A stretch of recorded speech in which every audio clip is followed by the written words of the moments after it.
Kamakailan lamang nga po inanunsyo ng NBA na kakalabanin ng Houston Rockets ang defending champions na OKC Thunder sa opening night ng regular season sa October 22. Kasabay niyan, gaganapin dito ang pinakahinihintay na ring ceremony ng OKC kung saan makukuha na ng mga players ang kanilang championship ring. Kaya dahil sa pangyayaring yan, maraming mga fans ang nag-react sa ginawang ito ng NBA dahil isang malaking sampal nga ito kay Kevin Durant sa pagpapakita sa kanya ng kauna-unahang ring ng OKC na hindi niya nakuha noon. Pero hindi rin naman nagtagal, bumanat rin naman ng pabalik si Durant mula sa mga nambabati ko sa kanya matapos itong sabihin na nararapat lamang nga talagang makakuha ang Thunder ng titulo sa haba ng panahon nila sa liga. Matapang na rin naman na sinabi ni Durant wala siyang pakialam sa pinagsasasabi sa kanya ng mga haters gayong mas nakafocus siya sa next season. Siyempre at una ang assignment ngayon pagtalo sa defending champ na OKC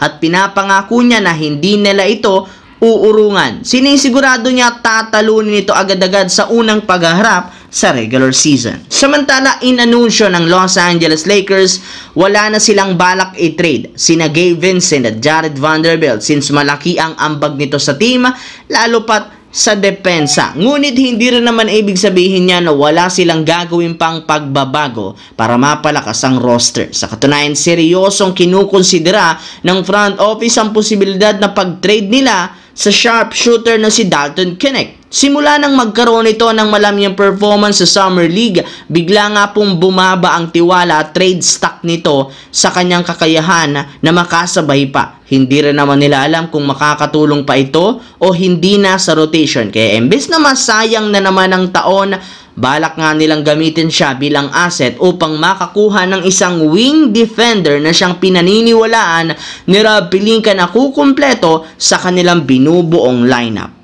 Sa kabilang banda, nabigo ang Gilas Pilipinas kagabi sa quarterfinals laban sa Australia matapos silang tambakan simula umpisa hanggang sa pagtatapos. Dahil dyan magtatapos na ang kampanya nila sa 2025 FIBA Asia Cup. At kasabay ng pagkaka-eliminate ng national team, inulan nga sila ng batikos sa nagawang mga pagkakamali sa game. Napakaraming butas nga daw ngayon ang kasalukuyang lineup na siyang naging rason ng pagkatalo. Kaya kailangan itong masolusyonan kung gusto nila mas maging competitive.